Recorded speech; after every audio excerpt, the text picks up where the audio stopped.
following program is a presentation of the Options Insider Radio Network. For more programs, visit www.theoptionsinsider.com or search for Options Insider Radio in iTunes.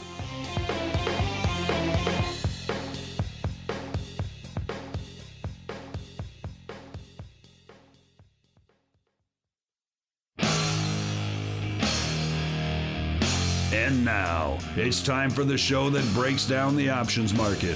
From unusual activity alerts to market updates and trading strategies. If it involves puts and calls, then our all-star panel will break it down. It's time to hit the option block. With your host, Mark Longo from theoptionsinsider.com and co-hosts Mike Tusaw from KnowYourOptionsInc.com and Mark Sebastian from OptionPit.com. The Option Block is brought to you by Options Express. Don't spend time worrying about your broker. At Options Express, security, stability, and account protection are the most important responsibilities to our customers. Secure account access, enhanced financial protection, entrusted with over $7 billion in customer assets, established financial stability. Options Express lets you trade with confidence. Stocks, options, and futures, all in one account. Trade with a specialist. Visit optionsexpress.com/OXradio to open your free account. Options Express is a member of FINRA, SIPC, and NFA.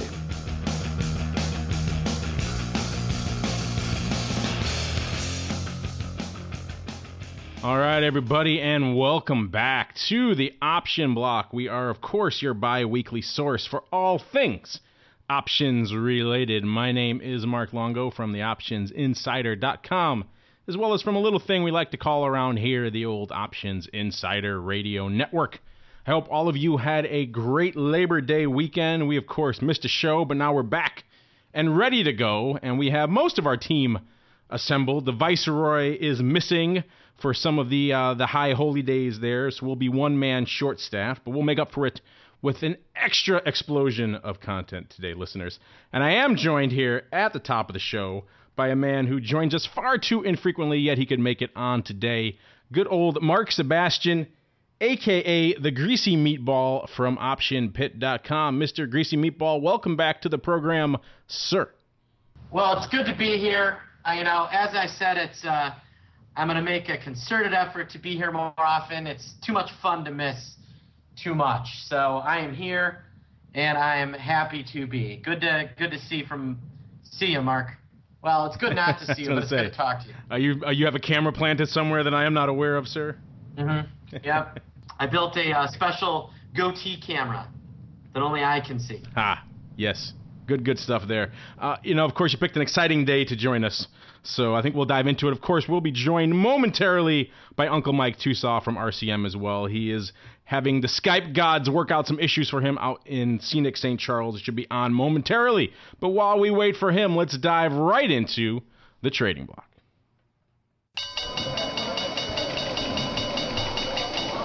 The Trading Block.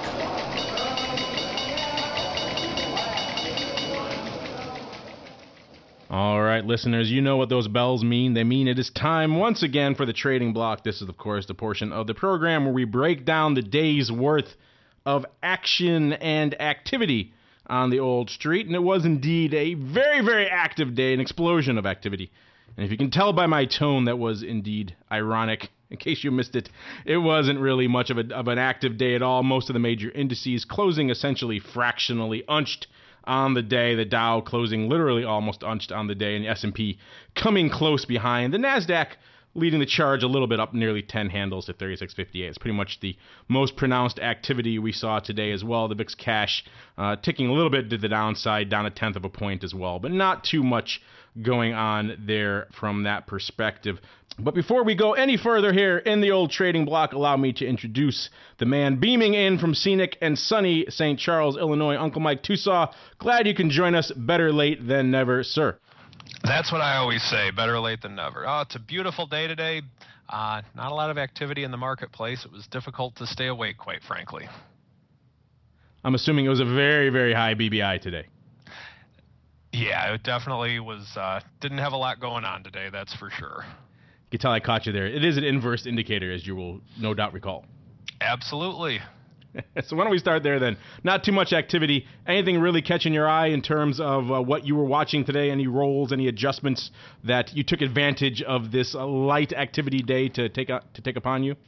Yeah, I mean, gold pulled back a little bit, so I made a little bit of an adjustment in gold and just closed out a short call that I had on it. And Apple pulled back a little bit. I'm actually surprised it didn't continue to go a little bit further, but time will tell tomorrow. I had a credit spread going, a bull put spread going on Apple that I got out of yesterday. I was thinking about getting in again, but decided that the combination of a short week, non-farm payrolls, and a Jewish holiday with light volume, not my style. Too many scary things for me. I'll wait another day, thank you. Yeah, of course, we had a truncated week. We came back from the long weekend here in the States, and then now a lot of people are off for the Jewish holidays, and of course you mentioned non-farms. So for a truncated week, it is kind of jam-packed toward the end. You don't really want to perhaps go too crazy in the early parts of the week where we do have some thin markets. Mr. Sebastian, since you guys had some time over there to really get hands-on with your clients and your mentees today, what's top of mind for them right now in this marketplace? What names are they coming to you with? What do they have questions on that are really kind of lighting up the tape over there at Option Pit these days? Facebook and, the usual suspects. Everybody's been worried about Syria and about non-farm payrolls. And, we saw that huge spike in VIX.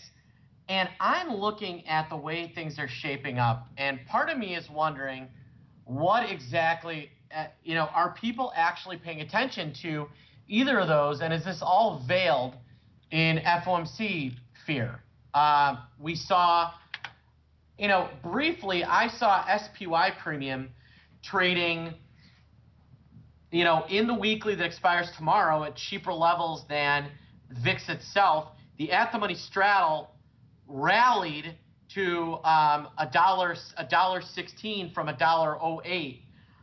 I'm looking at things and wondering, okay, does anybody actually care about non-farm payrolls or what's going on in Syria at all? Because the price action of things that are expiring before the 18 are really not pointing toward that very much. And so it just kind of has me interested in whether that is the concern or whether, maybe there's something else to it that people aren't paying attention to. It has been kind of a weird series of events. Of course, we saw last week, it kind of all kicked off with Kerry coming out and making that big announcement about Syria. A lot of people got amped up there. The vol started creeping back in, thinking, an action on Syria was imminent. Then, of course, it's dragged on for a couple of weeks now. That seems to have let some of the air out of the balloon there, as well as we had some other economic numbers that have maybe kind of taken some of the steam out of the non-farm payrolls as well. We saw some jobless numbers earlier as well. So maybe that's kind of the 1-2 punch of the Syria thing is dragging on, and we've had some other numbers that seem to be showing us where the non-farms may be headed. So perhaps that 1-2 punch is, because usually you're right. Usually we still have a lot of air in that balloon going into a non-farm Friday. Yeah, and it's a big old nobody cares right now. And, I'm wondering why. Well, that makes me think, too, if the Syria thing was really that big of a deal, why are they waiting until Monday to have Congress get going on it? Because if it was something that they really wanted to get done right away, then I think we would have acted by now if it was that important. Now, obviously, there's a lot of political back and forth, or a lot of political bargaining that's going on, people going back and forth with things. But if they're really continuing to gas people every day, by the hour, on the hour, whatever the case may be, why have we not done anything yet?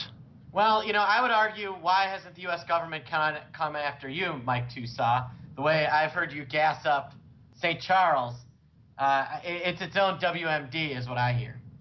There's a hazmat team moving into St. Charles as we speak. But, Mike, you're right. We're not exactly political pundits here, but from a presentation and certainly from a financial perspective, the way this has been presented right away as this very stark, very imminent issue, then has proceeded to drag on for nearly 2 weeks now, it was definitely ham-fisted, to say the least.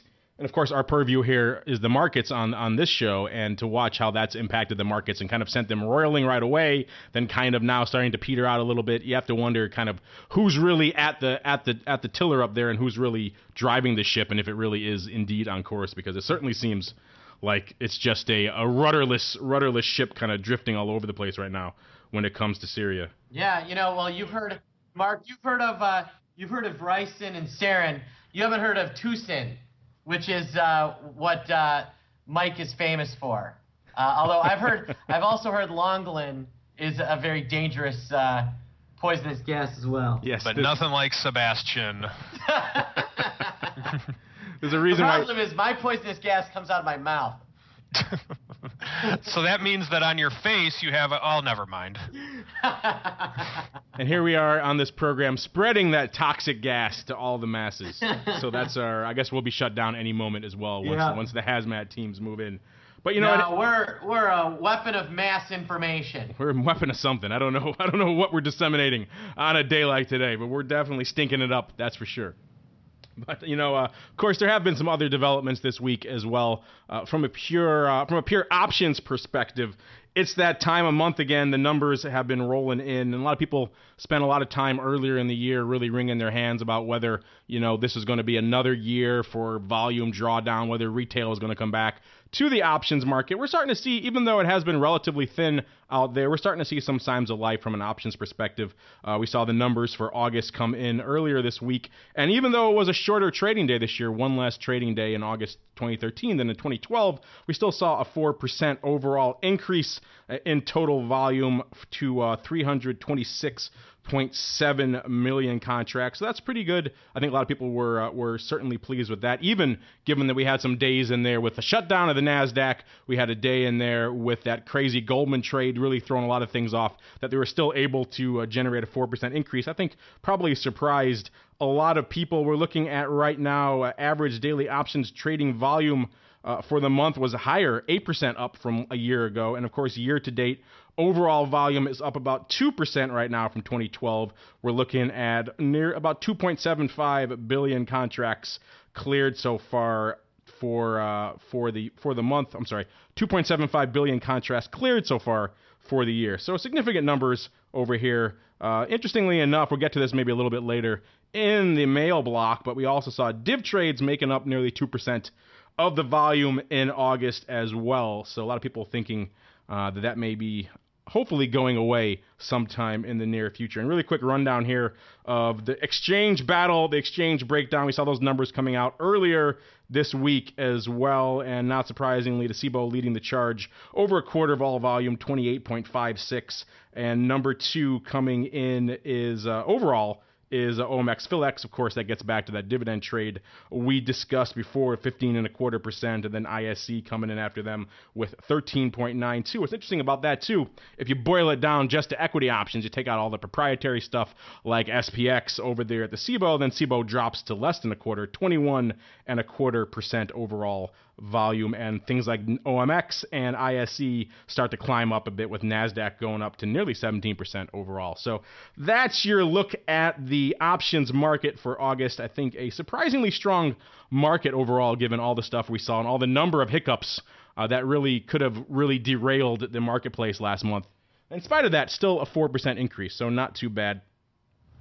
And Mr. Seabass, what's catching your eye over there? Well, one thing I thought that stuck out to me was that the SIBO was not just the biggest with index options.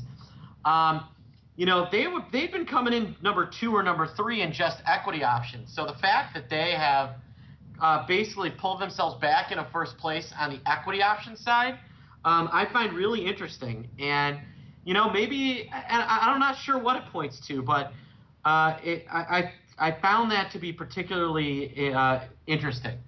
Interestingly, another thing to add to that SIBO number is that doesn't account for C2. That's a separate listing here. That's actually about a little over 2% overall share. So if you add in C2, which is essentially a subsidiary of SIBO, then they're over at 23.5%, even for equity options. So you're right, they're starting to claw back some share even in the general equity option space. And if you remember when they launched C2, the whole point of that was to give them stake in that maker-taker game, give them a little bit more freedom in different pricing models. That seems like that isn't even really coming into play at all. It really still is just the primary, quote-unquote, traditional exchange that is still carving out a decent amount of volume, even if you strip out VIX, even if you strip out SPX.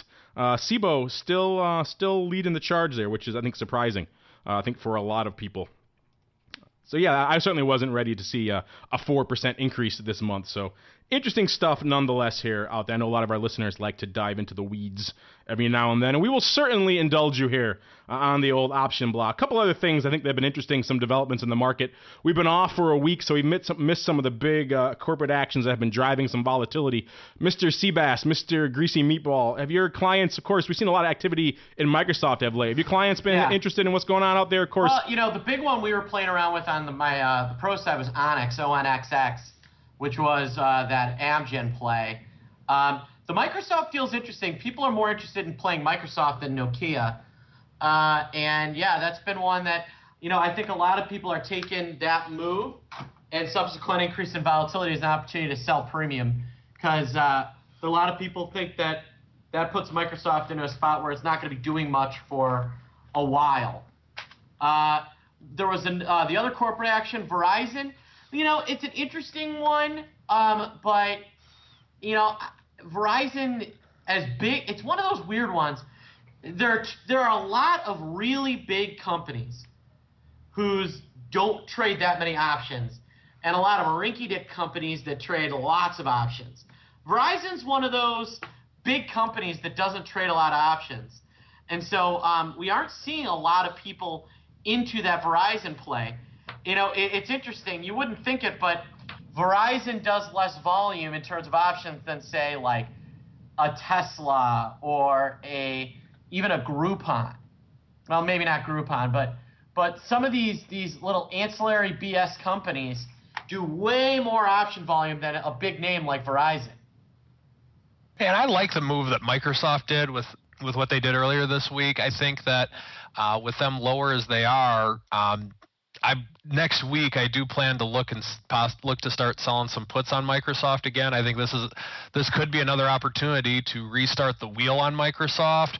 And it's one of those things that when companies make acquisitions like this and the stock goes down, even though it's not necessarily a bad thing, it could be a good time to start selling some premium.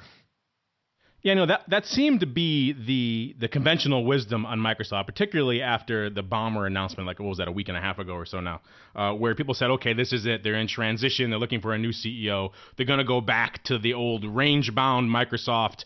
This is the time to really start selling some premium out there. I think they surprised a lot of people when about a week or so later, they come out with this Nokia acquisition, which kind of gave the stock a little bit of a move, gave the vol a little bit of some life to it again, so it showed that they weren't completely done with moving the needle a little bit out there. I guess if you got a little bit aggressive out there selling premium, you might have gotten bit. And of course, out of the money strangle sellers, things like that, I think you're still faring pretty well. And overall, I still think this is a good, attractive time, really, to start looking at some premium sales in Microsoft, provided they don't start pulling more rabbits out of their hat here with these corporate actions. Of course, they do have a big launch coming up with the entertainment division and the Xbox in a few months. So maybe, of course, that's not till November. So we got some time here if you want to grab a few months where Microsoft may start looking like the old Microsoft again, with still at these inflated vol levels. Not a bad time to start looking at maybe some risk mitigated strategies like the Iron Condors or the Out of the Money Strangles, things like that you could really take advantage of that stagnation a lot of people are betting. Of course, yeah, I'm still kind of digesting that Nokia news. I don't think that really came as a shock to anybody. Of course, they already had a massive investment in the handset business there, so buying the rest of it kind of made sense. They need to start taking that money they're bringing in from these legacy businesses like Office, like Windows, and start putting it into something new, because those old businesses aren't going to be there forever. So looks like handsets is where they're doubling down for now. And an interesting point as well there, Mark, about some of these big names like Verizon, because you're right, they don't really light up the tape from an options perspective, especially considering how some of these other options darlings are lighting up the tape. You got, Verizon doing like 42,000 contracts a day. Surprised by that. Yeah, I mean, Verizon only does 42,000 contracts a day. Tesla's doing 2x that, and Groupon's up in that range as well. So, yeah, these little names that are, from a reach perspective, far smaller. I mean, Tesla gets a lot of headlines, but how many people actually drive a Tesla, So no, the funny thing is Tesla can't even afford a Tesla. It is an interesting name. They're certainly doing well from a PR perspective, and it seems like Elon Musk is out there every week. How funny would that be if, I'm trying to imagine a situation where, one day, one of my partner walks in and is like, "Hey, I got a Tesla." I'm like, "Really? You bought that new electric car?" No. I hired the band my kid's bat mitzvah. Modern Day Cowboy is an excellent song, sir. I will not hear Tesla be smirched on this program. I love Tesla, the band. Hey, I'm not anti-Tesla. I'm just saying, I'll bet you could get the band for less than a car. That might be an interesting trade to look into. We'll have to contact their manager and get a quote and see how much we can get. If they're under 50 grand, then I think we got an interesting, I don't know, I might be leaning with you on that one. Sad to say how the mighty have fallen. I haven't kept up with them. Are they even all still alive, or are they all gone the true Hollywood story and all kicked off to various drug habits by now? All right. I think with that somewhat ominous note, I think we'll close out the old trading block and keep on rolling right on into the odd block.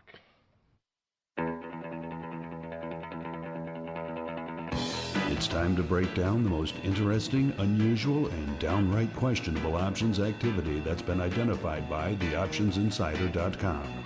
It's time for the Odd Block.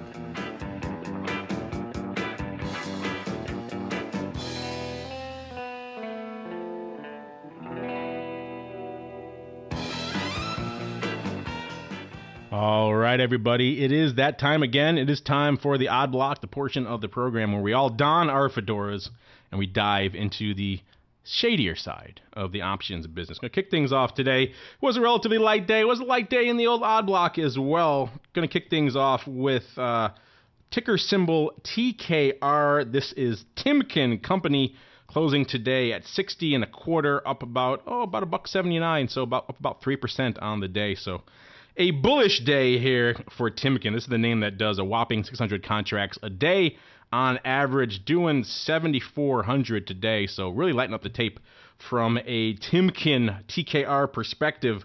And looks like a lot of that paper, not surprisingly given such an aggressive run-up, a lot of that paper was some bullish call buying. We saw a big block going up in the OC 62 halves, about 1,000 contracts, lifting the offer at the time for about $1.35. We saw more going up after that, with a total of 2,500 going up on the day today.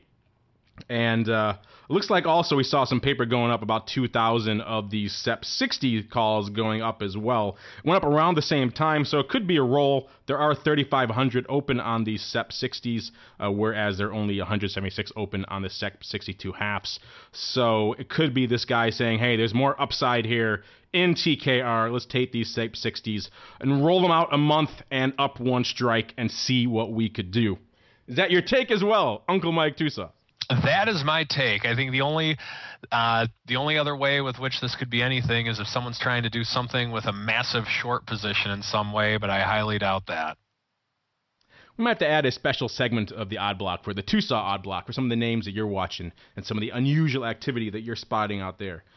Maybe some commodity stuff and some other bizarre things that you may note that we don't typically hit on here in the Odd Block. I do have a bunch of bizarre things that I watch. Some of them are even relevant to the show. You do watch a lot of weird things. I'm not even talking about the monster trucks, all that crazy stuff. We're just talking about options-related things, and that gets pretty weird in and of itself. That's right. Speaking of weird, we're going to keep on rolling here in this relatively quiet Odd Block with the next up is NetApp Inc., ticker symbol NTAP, closing today $42.11, essentially unched on the day. This is the name that does... Well, they actually do a fair amount of volume from an odd block perspective. You know, usually we talk about names that do 200 contracts a day. They do about 17,000 contracts a day. So that's a pretty aggressive run here for NTAP. And what we saw today lighten up the old tape, again, it's the half strikes. The two half strikes seem to be the popular narrative today. We saw the SEP weekly 42 halves. And these were lighting up the tape, nearly 1,000 contracts going up today on prices ranging, a decent range, anywhere from a dime to about 20 cents. A lot of this was small blocks, so this could be either someone closing out a position in little small chunks, could even be a newsletter pick as well. Looks like if I had to guess right now, 1,500 contracts open, about 1,000 going up today. Looks like a lot of it is closing, people chasing to get this stuff closed out. These went out 7 cents at 9 cents, so if this guy was paying 19 cents earlier in the session, this guy was really chasing to get these things closed. Interesting to watch. Of course, there's some open interest up at the 43 halves as well. Those are essentially worthless now at 3 cents. So I don't see anyone chasing to close those out, but looks like someone could be closing out. They have another 500 to go here if that is the case. We'll keep an eye on that. This is, of course, a provider of storage systems and data management solutions for IT infrastructure. So that tells you what they do. I'm not sure. Kind of a generic description there. But Mark, let me ask you this: but back in your day on the floor, when you'd see something like this, now as I'm looking at this, to me this looks like an army of ants, so to speak, and that it's a newsletter provider and a lot of different people trying to get out at different prices once they get their email from their newsletter provider. What were some ways on the floor with which you would trade against something like this? If you would actually see someone and you'd see all of a sudden about 25 10 lots coming in when normally there'd be hardly any activity, or something where you'd recognize a newsletter went out. When these newsletter trades would come in, they were like manna from heaven. We used to salivate all over these things because you knew for the rest of that day, or at least for a couple of hours, you had a foreseeable income stream that you could trade around. So let's say in this example here, people are coming in and they're chasing these calls and they're buying them up aggressively at a total range of prices, a dime up to 20 cents. There's a lot you could do with that. You know, you're selling these all day, obviously, so you're going to start looking first off for what's offered in the book and buying things there. That's, of course, book being resting orders in your particular product, and just lifting offers in that book because you can turn around and sell other things. You want to have bullets to sell the rest of the day, but you're going to start buying other strikes. You're going to start legging into spreads, maybe time spreads as well if you have some things to buy in far off months. If you know you have a consistent one-sided paper flow on a particular strike, there's a lot you can do with that. And it wouldn't happen very often. It happened more frequently out in the S, I would see, than in a lot of these individual equities. That seems to be where a lot of the newsletters would come in and say, hey, blast out these puts or buy these calls, and you could see them going up all day long, thousands of contracts. But when they would happen, that was certainly a very, very exciting day for us and a chance to really leg into a lot of fun opportunities out there. Mr. Sebastian, I'm sure you're like me in that you used to salivate whenever you saw the newsletter trades coming in. Oh, you can't. There's no better place to tee off than on a newsletter trade. Because it's going to be one strike. Let that strike get completely out of whack. Just, sell it. Once the BDs join you, you found the level, and you just sell at that level and hedge around it. Yeah, I mean, it's like we said before with all this unusual activity, take advantage of the distortions. These things create enormous distortions. You can leg into verticals for credits and all kinds of silly nonsense. Great front spread trade, too. So there you go, Uncle Mike. They weren't that frequent, but when they came around, you were pretty excited.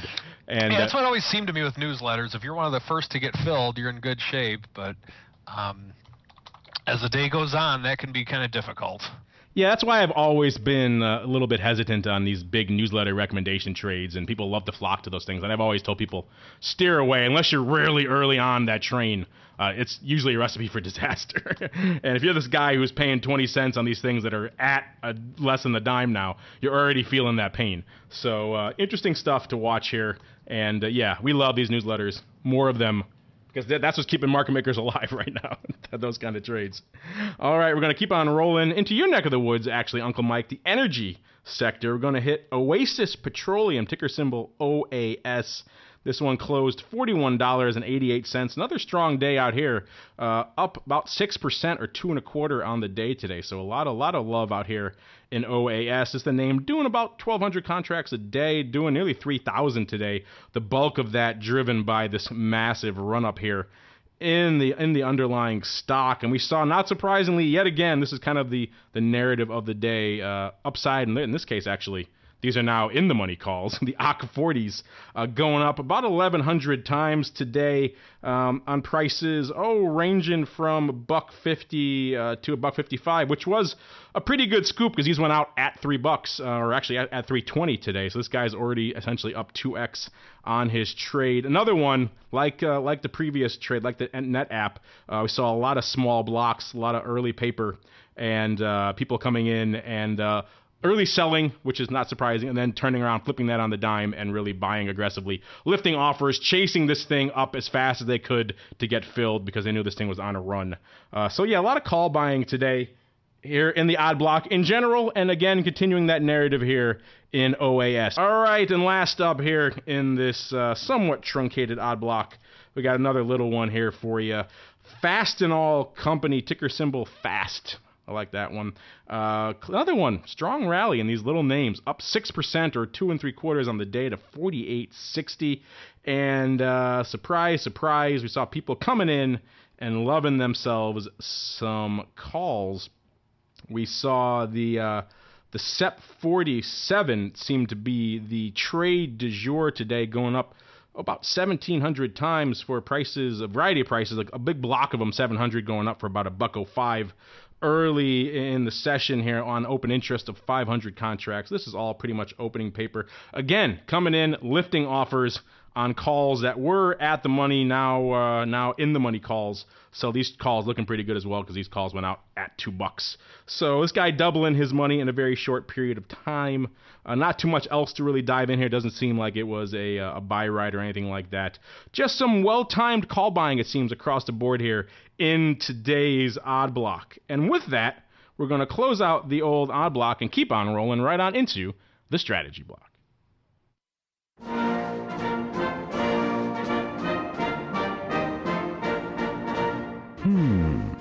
The strategy block.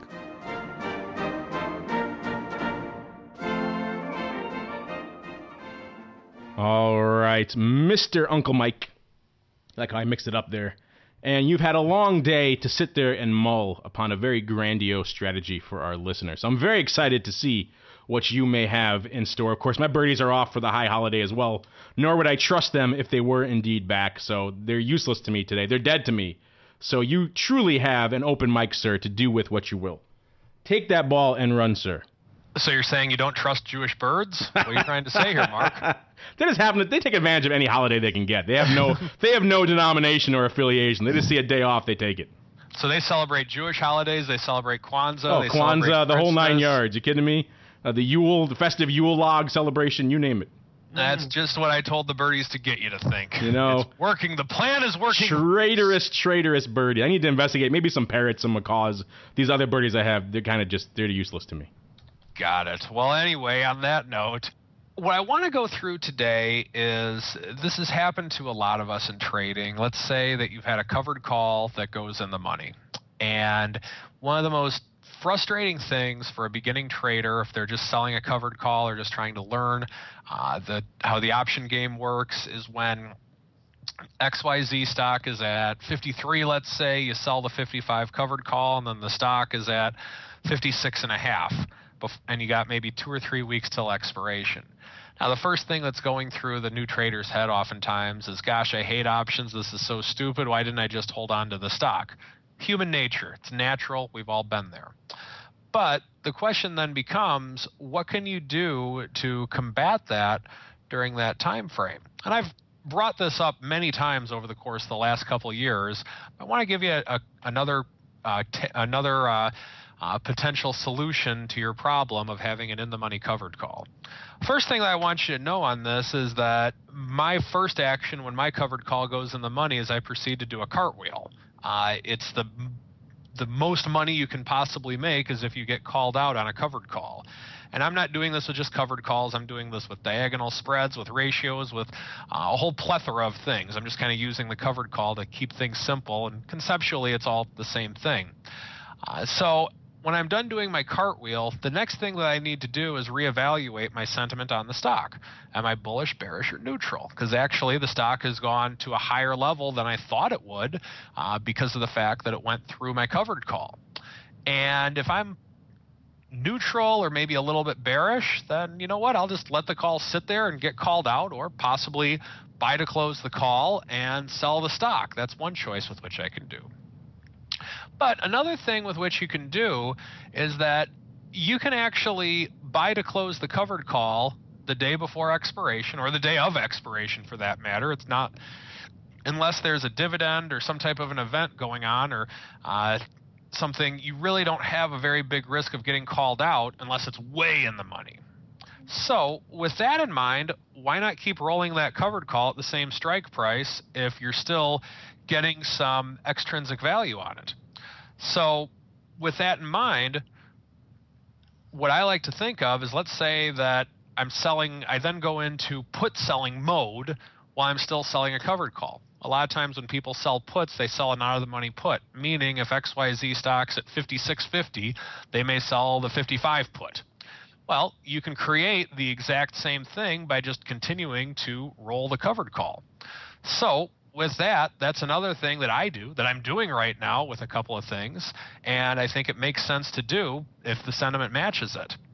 Now, here's another thing with which you can do, and this is kind of an added twist that I'm bringing in today. If you want to get a little bit more juice, so to speak, and this is something that you can add to this if you have weekly options. And by weekly, I think that my version of weekly options is when you have 1 week, 2 week, 3 week, 4 week, 5 week options, like some of the bigger names do. If you just have like the 1 week options and then they go out to a month, they're dead to me. I don't even think about those, right? I really don't care for them too much. What I've added to this, and this does take additional capital to do so, is perhaps an out-of-the-money calendar spread, an out-of-the-money call calendar spread. So let's say XYZ stock's at 56.5 and you're short the 55 call and it's in the money, and I'm still a little bit bullish on it because of the announcement that they just made, or because the charting came to this, that, or the other. Well, one thing you could consider doing is possibly maybe a 1 month, 1 week 60 call spread, or maybe a 1 month, 1 week 57.5 call spread. If the market stays the same, then you have the ability to collect a little bit more theta on that calendar spread. If the market does go up, your calendar spread is slightly bullish, the way with which it's set up. And if the market does go down, you have the ability to adjust downward on the calendar spread if you are willing to take on a credit. Turn it into my old favorite, the credit spread with benefits. So just another thought on it as something with which you can do, and it's a way with which you can play weekly options a little bit out of the money and something to add to your trade when you have a covered call that goes in the money. And that, my friends, is one to grow on. Now, Uncle Mike, this has been a popular topic for us lately, the adjusting of covered calls when they go in the money. It seems, for whatever reason, a lot of people out there can't seem to wrap their heads around that fact. And when it goes in the money, that means your strategy is actually working. There's this prevailing fear out there that, or this, I should say, there's this pervasive fear out there that if your stock goes in the money, then that's a huge failure. You're going to get called away. The people just are terrified of that for some reason. And I know lately we've been talking on this show and some of our other shows about swapping up the covered call a little bit and doing, instead of the traditional stock and a weekly or stock in 1 month, you swap out the stock for, let's say, a longer term in the money option, maybe 6 months, maybe a leap, something like that. The analysis is pretty much the same, but that seems, for whatever reason, when you start talking about that, to blow people's minds even more. Then they get worried on the other end because instead of having the stock and a call, they now have a diagonal call spread. Do you factor that into your adjustments when you do those at all? Do you have any tips or tricks you want to share for those types of strategies as well, or is your analysis pretty much the same when you do those? Similar. Diagonal spread that I've been working for like the past, I don't even know how many years now, ever since back when I worked at OX back in the day when I just invented the strategy. I didn't invent the diagonal spread. I invented the diagonal spread about as much as Al Gore invented the internet, but my own flavor of the diagonal spread that I've been doing since I just started in my own personal account and then create a business around it a few years later. What I like to do with that, I'll let it go in the money a little bit. So for example, this past week, I'm long the January 160 call on SPY. And then going into this week, I was short the 164 half call. And so with that, I actually let it go until, and the 164 half was for the weekly. I'm not sure if I mentioned that or not. I actually let it go to 165 and a half before I rolled up. And so the general rule that I'm looking for on it, and it doesn't always work out this way, is that on the first roll, I want to get it to where if the market stays the same, I can break even on my short call selling for the week. So let me elaborate on that. I actually collected a 98-cent premium for, and actually I'm going to get my exact numbers up here so we can get this correct. On the 164 half call that expires this week, I collected a 98-cent premium, and I got out of it when we were up around 165 and a half for $1.61. So that's a 63-cent loss on that call. Now, once again, I'm still doing cartwheels because the overall trade is making money. Now, what I did then is I actually sold to open same week the 166 call for 62 cents. So what I'm trying to do with that, and we're right at the money right now going into non-farm tomorrow, which I'm totally fine with. What I'm trying to do with that is that let's say that we stay the exact same between now and tomorrow's expiration. Now, I'm 99.9% sure I'm going to close this in one way, shape, or form tomorrow.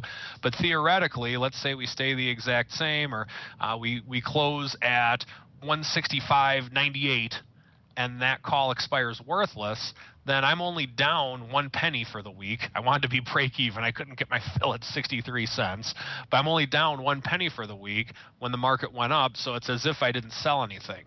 My first roll, I try to put myself in that position. And tomorrow, let's say that non-farm takes us up to 166.5 or 167, whatever the case may be. I'm not going to be too concerned with it because of the fact that a lot of the volatility is going to come out of the 166 call. It'll be in the money premium. It'll be in the money. But with all the vol that's coming out of that, I'm not going to lose that much tomorrow. I'm not going to be that far behind tomorrow if we go up. And that's when the step 2 roll comes into it, of where I'll look to roll to something a little bit further out next week.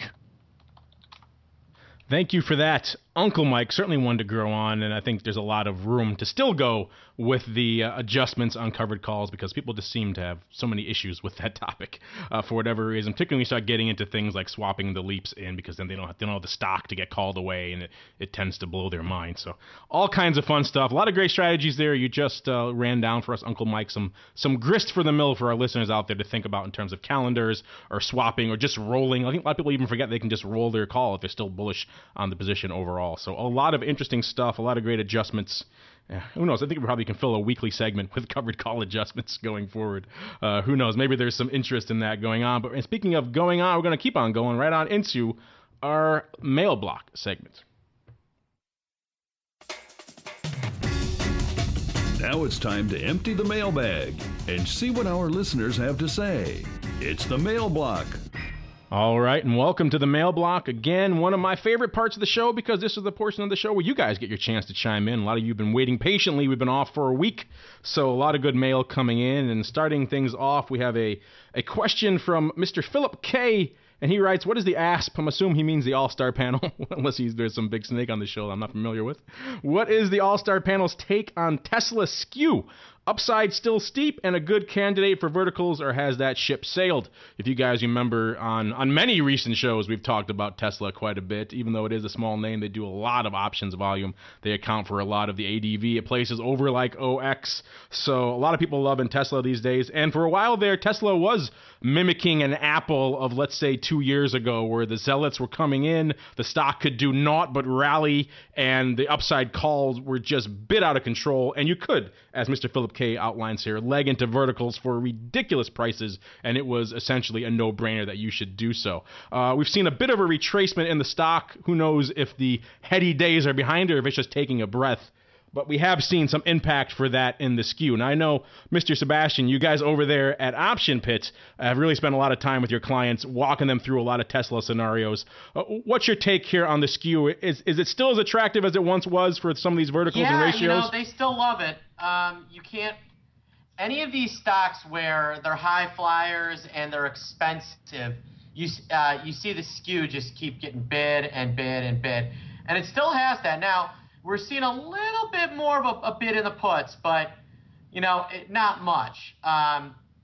Where there is, interestingly, where there is kind of any weakness is kind of the way out of the money stuff where, maybe some people finally figured out that you could do what's called a call spread. And so you're seeing kind of the middle portion of the call curve trade at a premium relative to some of the upper portions. That makes sense, especially given what we've seen up there, where for a while there was just this uniform bid up across the board. Now people are starting to realize that makes perhaps a little bit less sense than they thought, and are starting to be a little bit more nuanced, legging into verticals and things like that. So I think long answer to your question, Mr. Phillip Kay. Still as attractive, perhaps not as attractive as it was a few months back when some of these verticals and ratios were really just out of whack. But it's not Apple zealot days, but it still is pretty good compared to a lot of your other equities out there where you're looking at legging into verticals for much worse levels. So If you can pick your poison, then it certainly is a fun name to play around with some verticals. Maybe I'd still be a little bit scared to do outright ratios. I know you guys over there at Option Pit Marker, I think more of a fan of the back spread than a naked short vertical at this point, particularly here, or a naked short ratio, I should say, particularly here in a high flyer like Tesla. You know, Tesla as a front spread trade makes a lot of sense. You just have to have the capital to be able to manage the deltas as this thing moves. You know, why don't you go ahead and walk our listeners through a front spread? 'Cause I don't think that's a terminology a lot of our listeners are familiar with. What, front spread? Yeah. Front spread is basically you're long some near the money, and then to pay for it, you sell way out of the money stuff and other stuff and things like that, and to such a degree that you end up taking a credit, And so what happens is if the stock moves in the direction you're expecting and volatility comes in, you can absolutely crush it. If the underlying moves quickly, you end up having to kind of buy deltas into your shorts. It's basically a ratio, but most professional traders use a front spread kind of interchangeably with being short gamma but having a little directional bias. Yeah, it's like the ratio a lot of our listeners are familiar with. I just know you like throwing that term out, and I hadn't thought we've ever defined it here on the show before, so always good to stop and take a moment to fill our listeners in. So yeah, a lot of people still writing in, a lot of people still loving Tesla. Another comment coming here from Mark Clyde Brant on Twitter says, Tesla and Netflix managers are dumping shares en masse. The SEP long puts are in play. And I checked this out after this came in earlier this week, and I haven't seen a lot to really correspond or correlate to that. Maybe Mark, you've seen something else. But there isn't a ton of open interest here especially in Tesla, in some of these, farther out of the money puts. I mean, we got some activity in some near-term downside here in SEP, but that's kind of just the noise of front month. Once you get a little bit beyond that, there really doesn't seem to be a lot of put positioning. And when I think of bearish fund managers positioning in a name like Tesla, I think of maybe a little bit beyond September. They could be aggressive. They could be positioning for a very near-term pullback. But if they're along a lot of underlying, or if they're swapping out and taking on some bearish speculatory positions or some bearish speculative positions, then they're probably going to want to go a little bit farther than SEP or the weeklies. And I haven't seen a lot really commensurate with that. I haven't dug too deep into Netflix. Maybe I'll save that for a later show. That's another one, the old Widowmaker. But both of them have had a little bit of a retracement lately. I wouldn't be surprised if you see a little bit more bearish activity, but certainly not a lot that's really, like we talked about before with the call skew, that hasn't bid the put wing out of control or anything like that. We'll keep an eye out for that. Thanks for the heads up there, Mr. Mark Brant 1KM. But I haven't seen much to really confirm that. Mike, Mark, anything you guys have seen that would confirm or deny that? I can neither confirm nor deny such a thing. As soon as I said that, I knew one of you was going to go in that direction. All right, and I think last up here on the old mail block, we had a question a week or so ago, I believe, about Bitcoin. It was an interesting question, and we discussed it a little bit on the show. We got a very lengthy response to that. Our response from our initial questioner here, Mr. Bitcoin Bravo. I won't expand upon the whole thing. It's a very long and detailed email, but it did have a couple of interesting points that I thought would be interesting for our listeners here on the show. Mr. Bitcoin Bravo wrote, I did indeed hear the show, and for the focus of the options program, I think you gave Bitcoin a respectable overview nod. Well, thank you for that, Mr. Bitcoin Bravo.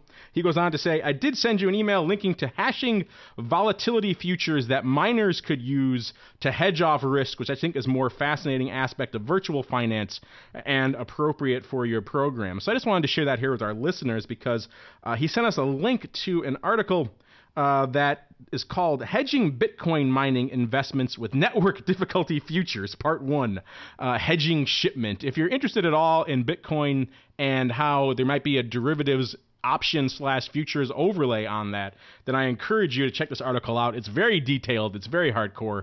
You kind of have to be very knowledgeable in the IT and Bitcoin mining front. I certainly am not that up on this stuff, so I was reading some of this. It's very interesting. I'll just give you a little quick abstract here. They say this is the first of a multi-part series describing how a more sophisticated derivatives market could affect the risk-reward of Bitcoin mining. This piece will analyze how schedule risk can be hedged for pre-orders.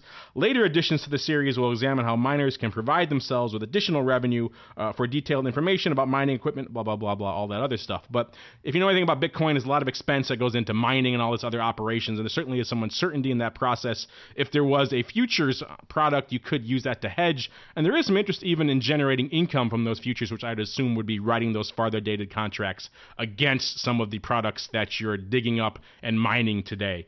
Interesting stuff that kind of dovetails more with what we talk about here on this program. If you're interested at all in Bitcoin and in the derivatives aspect of it, I encourage you to check out this link to search for hedging Bitcoin mining investments with network difficulty futures. A very in-depth read. Maybe you save it for late at night when you're about to go to bed, but interesting nonetheless. All right, great questions, everybody. That's about all we have time for today, because now we have to keep on rolling right on into our final segment, Around the Block. Around the Block.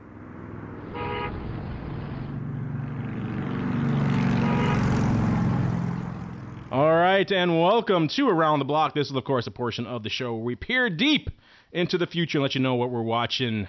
And I have a feeling all of us are kind of watching the same thing. The old payrolls coming up later this week. Senior Sebastian, what else is on your own personal radar? You know, non-farms and Syria. That's really about it, right? I mean, what else is there? No earnings, none of this, none of that. I mean, it's just, that's all there is. You know, and part of me is wondering whether, you know, whether that is going to be, even that is going to be a big deal. I think we're all just sitting here until, we might be sitting here on our hands until FOMC. Now, talking about all how this may be much ado about nothing overall, are you still counseling some of your clients and mentees going into this weekend where we could have, again, quite literal weekend risk to not exactly blow the doors out, blasting out short premium, and maybe have some long premium in their pocket for a rainy day? Yeah, I mean, especially depending on what happens with vol, you know, after non-farm payrolls. You know, that in and of itself could be a really interesting, real interesting trade. I just don't know. It could be any of those. I can't anticipate them really aggressively crushing it going into the weekend. You don't know. They're going to try in the morning. There might be an opportunity to buy in the morning and then maybe sell in the afternoon. Who knows? Yeah, So, it is a weird bit of a toss-up. But with everything else cooking, I'm kind of like you. I can't see them really crushing it, but stranger things have happened. I can't imagine people being too aggressive to hit bids coming out of that, unless that number is just, everything is hunky-dory and right with the world. But still, yeah, I don't know. That would be an odd scenario, I think, to say the least. But you're right. There could be a lot of great opportunities to scoop some protection, scoop some premium, either in the morning or certainly towards the end of the day if they crush that and you want to get a free weekend. Take advantage and do that because it may come in handy this weekend. Uncle Mike, what are you working on over there at RCM? What are you planning for this weekend, sir? Well, I mean, with non-farm, just kind of watching that. I might get into some positions later in the afternoon tomorrow, but I agree. This is one where in a week like this, I'm chilling. And then the couple of things that I am watching, though. Tonight we have Baltimore-Denver. The NFL season kicks off, and I'm actually going to go out on a limb and go beyond my 50% guarantee on something that's going to happen. Buffalo is going to upset New England this Sunday in Buffalo. You heard it here. Wow. It's not like you have anything personal at stake in that game at all. No, I really don't, but still. It is the greatest team in the history of all sports. Interesting. So that's your side business, running a little book out there in scenic St. Charles, Illinois there. I like it. Good stuff. Why can't a guy just be an honest football fan? He comes in here, you get mocked for passing gas. I'm a bookie. Holy cow. You can just, I tell you. Sorry, buddy. No, you're not. I love you. You're not though. You're pretty sorry looking, but you don't look too sorry. Oh, I'm sorry enough. Okay. These cat guys are killing me here. What is this thing Sebastian said to me? All right. Thank you for that, Uncle Mike and Mr. Greasy Meatball. And unfortunately, that is all the time we have on this episode of the Option Block. But before we go, let's take a little quick peek behind the door to see what's cooking at our respective necks of the woods. Starting off with you, Mr. Tusaw. What's coming up on the old RCM webinar train? Well, for those of you that are listening to the show on Friday morning, you just missed the greatest webinar in the history of all webinars last night on strike price selection by yours truly. Obviously, I haven't recorded it yet, so now I have put quite a bit of pressure on myself for tonight. But this coming week, we have Jerry Woolert from the Rebound Rabbits. He's going to talk to us on a special Wednesday edition of TNT, Thursday Night Trading on a Wednesday night. So tune in. Go to rcmaccess.com for more information. All right, check it out there, rcmaccess.com. And Senior Greasy Meatball, what is cooking in the land of the pit? You know, you're looking at it. I hope I'm not looking at it. The cat video. It's now on the website on September 28th in Chicago. What's new with the VIX? Me, Jill Malandrino, Russell Rhodes. What's not to love? Come sign up. It's special discount for Option Pit people who sign up through Option Pit. So early sign up ends, I think, in a week or so. Should be really good. If you're interested in learning about the VIX, this is 100% worth checking out. Is this the one you guys rescheduled from earlier in the year? Is that the one? Yeah. This one, if you signed up for it before, if not, this is your chance. You missed your opportunity earlier, but now you can get in on it again. Jump in on this one. Get in while the getting is good, because how can you turn down an opportunity to listen to Sebastian all day? And on the flip side of that, if you're really done hearing his very high-pitched voice, you got two other people there to listen to instead. So whichever side of the coin you come down on, it should be a scintillating event for you. So check it out over there, optionpit.com/events for more information and to register. All right, and on behalf of Mark and Mike and good old Alex, who could not be here today, and of course myself, I want to thank all of you out there in the listening audience for downloading and streaming and subscribing and sending in such great questions and comments on such a wide variety of topics. You guys certainly are quite knowledgeable out there. Keep those questions coming, and we'll see you next week right here on the Option Block.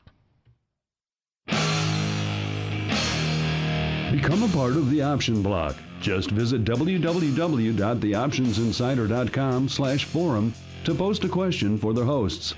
You can also submit questions to twitter.com/optionblock or leave a voicemail at 312-544-9356. Make it interesting and your question just might make it on the air. The Options Block is property of the Options Insider Incorporated. All rights reserved.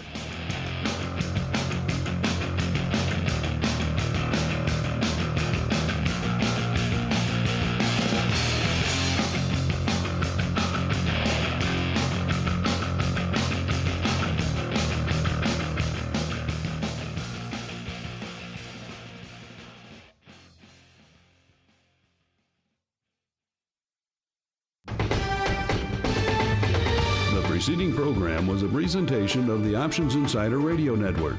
For more programs, visit www.theoptionsinsider.com/radio or search for Options Insider Radio in iTunes.